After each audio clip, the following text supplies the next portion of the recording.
ಮಾದರಿ ಪ್ರಶ್ನೆ ಪತ್ರಿಕೆ. ಗಡಿರೇಖೆ ಆಯೋಗದ ಅಧ್ಯಕ್ಷರು ಯಾರು? Fazal Ali, Cyril Radcliffe, baton, Mount baton, Jawaharlal Nehru. ಎರಡನೇ ಪ್ರಶ್ನೆ, ರಾಜ್ಯಾಡಳಿತದ ಮುಖ್ಯಸ್ಥರು? ರಾಜ್ಯಪಾಲರು, ಮಂತ್ರಿಮಂಡಲ, ಮುಖ್ಯಮಂತ್ರಿ, ರಾಷ್ಟ್ರಪತಿ.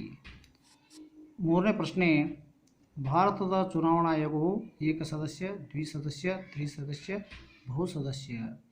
ಭಾರತದ ಚುನಾವಣಾ ಆಯೋಗದ ಆಯುಕ್ತರನ್ನು ನೇಮಿಸುವವರು ರಾಜ್ಯಪಾಲರು, ಪ್ರಧಾನಮಂತ್ರಿ, ನ್ಯಾಯಮೂರ್ತಿ, ರಾಷ್ಟ್ರಪತಿ. ಭಾರತೀಯ ರಾಷ್ಟ್ರೀಯ ಕಾಂಗ್ರೆಸ್ ಯಾವಾಗ ಉದಯಿಸಿತು? 1885, 1883, 1985, 2005. ರಾಜ್ಯಗಳ ಏಕೀಕರಣದ ರೂವಾರಿ ಡ್ಯಾಶ್. ನೋಟಾ ವಿಸ್ತರಿಸಿರಿ ಡ್ಯಾಶ್. 8. ಕರ್ನಾಟಕ ಲೋಕಸೇವಾ ಆಯೋಗದ ಸದಸ್ಯರ ಅಧಿಕಾರಾವಧಿ ಎಷ್ಟು ವರ್ಷ? 9. ಅಖಿಲ ಭಾರತ ಸೇವೆಗೆ ಒಂದು ಉದಾಹರಣೆ.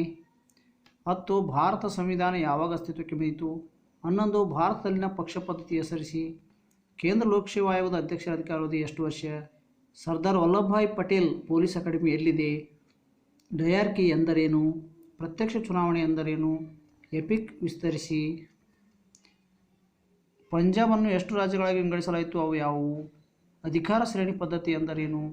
ಸಾರ್ವತ್ರಿಕ ವಯಸ್ಕ ಮತದಾನ ಪದ್ಧತಿ ಎಂದರೇನು? ಜಿಲ್ಲಾಧಿಕಾರಿಯ 5 ಕಾರ್ಯಗಳನ್ನು ಬರೆಯಿರಿ.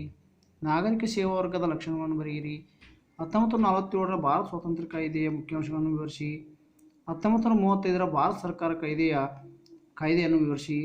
ಭಾರತದ ಪಕ್ಷ ಪದ್ಧತಿಯ ಸ್ವರೂಪ ವಿವರಿಸಿ. ರಾಜಕೀಯ ಪಕ್ಷಗಳ ಕಾರ್ಯಗಳನ್ನು ಬರೆಯಿರಿ.